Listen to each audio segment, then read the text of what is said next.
तन के खोटे मन के चोर। नहीं दोस्त नहीं, अब मेरे जीने का कोई लाभ नहीं। एक एक करके मेरे अपने ही मेरा साथ छोड़ गए। अब मैं इस जीवन की आवश्यकता ही क्या है। मेरे जीवन और मौत के बीच में कोई अंतर नहीं रहा। नागदेव, आप ऐसी बातें मत करो। हम सब आपके साथ हैं, आपके साथी हैं। हम आपकी सेवा करेंगे। काला लंबा सांप अपने बिल से बाहर निकला और धीरे धीरे रेंगने लगा। कोई समय था जब वह इस धरती पर हवा की भांति तेज दौड़ा करता था, परंतु अब उसमें पहले वाली शक्ति नहीं रही। उम्र के साथ साथ जैसे उसका पूरा शरीर ढल चुका था। छोटे मोटे कीड़े मकोड़े, मेंढक, कछुए, जिन्हें मार कर वह अपना पेट भर लिया करता था, अब तो उनको पकड़ पाना भी उसके बस की बात नहीं रही थी। जो जीव उसकी शक्ल देखकर डर जाते थे, अब तो उनसे मित्रता करके ही समय काटा जा सकता था। उसके बड़े बूढ़ों ने यही पाठ पढ़ाया था कि समय के साथ बदल जाना ही बुद्धिमता है। यही कारण था कि इस काले नाग ने अपने आप को पूरी तरह से बदल लिया था। आज जब वह अपने बिल से बाहर निकला तो सामने बैठे कुछ मेंढकों और कछुओं को पहले से ही प्रणाम कर दिया। अरे नागराज, आप तो हमारे पूज्य हैं, बड़े हैं। हमारा ही फर्ज है कि आपके चरण छुएं। बेटे, जब बच्चे जवान हो जाते हैं तो उन्हें बराबरी का दर्जा दिया जाता है। अब तुम लोग बड़े हो, इसलिए हमारा तुम्हारा रिश्ता मित्रों वाला है। हम में से कोई छोटा बड़ा नहीं। नागराज, यह तो आपकी महानता है कि आप हमें बराबरी का दर्जा दे रहे हैं। बच्चों, यह मत भूलो कि संतान ही बुढ़ापे का सहारा होती है। अब तो हम बूढ़े अपने खाने के लिए चिंतित हैं। सोचते हैं कि तुम्हारे जैसे कुछ जवान बेटे मिल जाएं तो कुछ चिंता कम हो।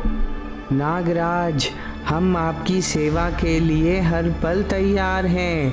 बोलो, हम आपके किस काम आ सकते हैं? बेटे, यदि तुमने मेरा दुख पूछा ही है तो सुनो।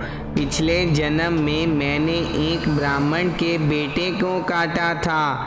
वह अपने पिता के सामने तड़प तड़प कर मर गया, तो ब्राह्मण ने मुझे यह श्राप दिया कि हे पापी, तूने मेरे बेटे को काट कर मार डाला। जा, अपने इस पाप के बदले में तू अगले जन्म में बूढ़ा होकर मेंढकों और कछुओं को अपनी पीठ पर बैठा कर घुमाया करेगा। तभी तुझे बुढ़ापे में भोजन नसीब होगा। बेटा, अब तुम स्वयं ही सोचो कि मैं क्या करूं।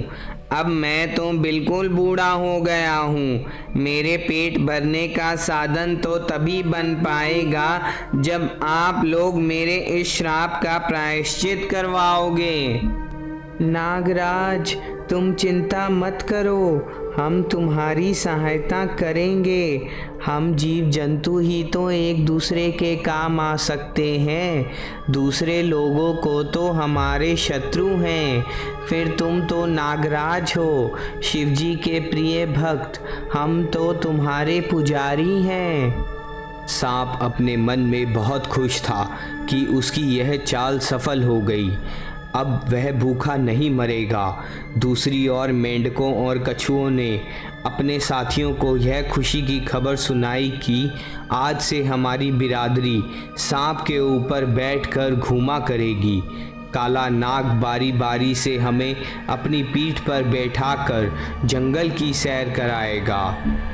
वाह वाह वाह, क्या आनंद आएगा जब हम सांप की पीठ पर बैठकर सैर किया करेंगे। जो हमारा शत्रु था, हम उसी पर राज करेंगे।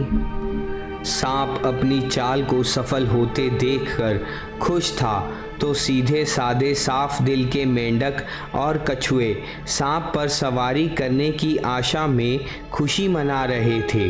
उन बेचारों को क्या पता था कि यह नाग तन का खोटा और मन का चोर है। यह बूढ़ा ज़रूर है परंतु चतुराई में अभी भी जवान है। दोनों पक्ष रात भर खुशियां मनाते रहे। सुबह हुई तो कछुए और मेंढकों के सरदार अपने अपने साथियों को लेकर नागराज के पास आ गए।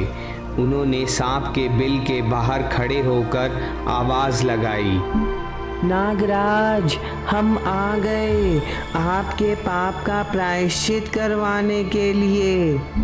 नागराज अपने बिल से बाहर निकला। उसने आते ही कहा, आओ मित्रों आओ, तुम्हें नमस्कार करता हूँ। नागराज, हम सब भी आपको नमस्कार करते हैं। आशा करते हैं कि आपका कल का वचन आपको याद होगा। भैया, मैं नाग हूँ। नाग अपने वचन कभी नहीं भूलते। आओ, आज पहले तुम दोनों सरदार मेरी पीठ पर बैठ जाओ। आज मैं तुम दोनों सरदारों को ही घुमाऊंगा।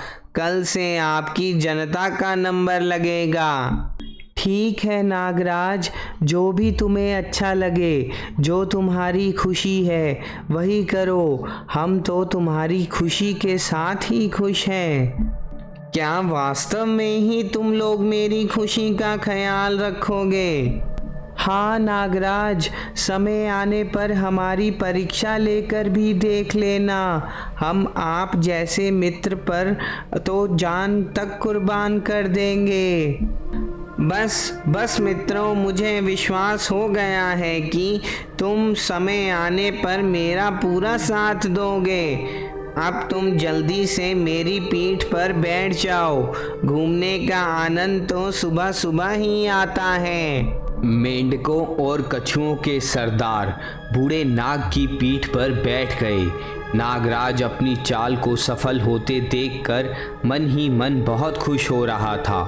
सारा दिन सांप उन दोनों को घुमाता रहा और शाम को उसी स्थान पर आकर उतार दिया। मेंढक और कछुओं के सरदारों ने सांप से कहा, अच्छा मित्र, हम चलते हैं, कल सुबह मिलेंगे। ठीक है मित्रों, जैसी आप लोगों की खुशी। मगर एक बात तो मेरी समझ में नहीं आई। क्या? यही कि आप दिन भर मेरी पीठ पर बैठे घूमते रहे हैं, परंतु आपने यह तो पूछा ही नहीं कि मैंने खाना भी खाया है कि नहीं। ओह, क्षमा करना नागराज, हमसे बड़ी भूल हो गई। हम वास्तव में आपके सामने लज्जित हैं। ऐसी कोई बात नहीं मित्रों, मैंने तो वैसे ही कह दिया था। आप जैसे मित्रों के लिए तो मैं भूखा रहकर भी गुजर कर सकता हूँ। नहीं नागराज, हम तुम्हें भूखा रखकर पापी नहीं बनना चाहते। हम दोनों तुम्हारे लिए भोजन का प्रबंध करेंगे। कल से हम अपने छोटे मोटे मेंढक कछुए हर रोज़ तुम्हारे भोजन के लिए भेज दिया करेंगे। नाग मन ही मन में हंसते हुए सोचने लगा, वाह, क्या तीर निशाने पर बैठा है। अब तो सारी चिंता ही दूर हो जाएगी। इन सीधे साधे जंतुओं को ज़रा सा मान दो, यह तो जान तक देने को तैयार हो जाते हैं। दूसरे दिन सुबह ही सांप के लिए भोजन आ गया। सांप ने इस प्रकार आनंद से कभी भी घर बैठकर भोजन नहीं खाया था जितने आनंद से बूढ़ा होने पर आज मिला था। घर पर भोजन मिले, इससे अच्छी बात और क्या होगी। भोजन करने के पश्चात सांप ने फिर से कुछ मेंढक और कछुओं को उनके सरदारों के साथ पीठ पर बैठाया और दूर तक घुमाने ले गया। रास्ते में उसका पुराना मित्र एक दूसरा सांप मिला तो उसकी पीठ पर बैठे मेंढकों तथा कछुओं को देखकर हंसकर पूछा, क्यों भैया, ये क्या नाटक है? सांप की पीठ पर मेंढक और कछुए? हाँ दोस्त, समय समय की बात है। इंसानों में एक कहावत बड़ी मशहूर है कि समय आने पर लोग गधे को भी बाप बना लेते हैं। हाँ हाँ, बहुत खूब। लगता है कोई लंबा खेल खेल रहे हो। हाँ, पापी पेट का सवाल है भाई।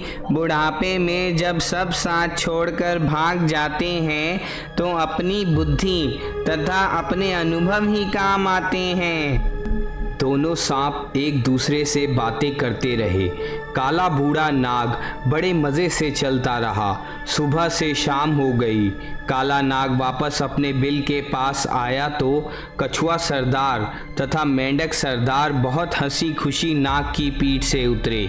उसी समय उन्होंने तालाब में से कुछ छोटे मोटे मेंढक नागराज के भोजन के लिए भेजे। उसने बड़े आनंद से भोजन किया, फिर अपने दोनों मित्रों से इधर उधर की बातें करता रहा। कछुआ और मेंढक सरदार सांप से दोस्ती करके बहुत खुश थे। नागराज से दोस्ती करके उन्हें अपनी पूरी बिरादरी में और अधिक सम्मान प्राप्त हो गया था। फिर नाग की सवारी का आनंद ही अलग था। जो कोई भी जीव जंतु उन्हें नाग की पीठ पर बैठे देखता तो हैरान होता। उसके मुंह से यही शब्द निकलता, अरे तुम कितने भाग्यशाली हो जो सांप पर सवारी करते हो, जो सदा से हमारी बिरादरी का दुश्मन रहा है, हमारा शिकार करता रहा है। अपने अपने नसीब हैं भैया। हमने पिछले जन्म में कुछ अच्छे कर्म किए थे जो इस जन्म में आनंद ले रहे हैं। समय बीत रहा था। नागराज अपना बुढ़ापा बड़े मज़े से काट रहा था। अब उसे किसी प्रकार की चिंता ही नहीं रही थी। धीरे धीरे उस सांप ने पास के तालाब के सारे ही कछुए, सारे ही मेंढक खा डाले। अब दोनों दलों के सरदार ही बाकी बचे थे। फिर क्या था, जैसे ही सुबह दोनों सरदार उसके पास घूमने जाने के लिए आए तो काले नाग ने सबसे पहले उनसे यही पूछा, मेरा भोजन कहाँ है? नागराज, हमें बहुत दुख से आज यह शब्द कहने पड़ रहे हैं कि हमारी सारी प्रजा समाप्त हो गई है। प्रजा ही समाप्त हुई है ना? आप तो अभी जीवित हैं ना? यह कहते हुए उस काले नाग ने कछुए और मेंढक सरदारों को भी खा लिया था। इस कहानी से हमें यह प्रेरणा मिलती है कि किसी लालच में आकर हर किसी पर विश्वास नहीं कर लेना चाहिए। सामने वाले की बातों को सुनो, समझो और तोल माप कर निर्णय करो कि कहीं वह आपकी पीठ में छुरा घोंपने की तैयारी में तो नहीं। अतः दुश्मन और दोस्त को पहचानो, अन्यथा मेंढक और कछुए सरदारों की भांति अदूरदर्शिता मृत्यु के गड्ढे में धकेल देगी।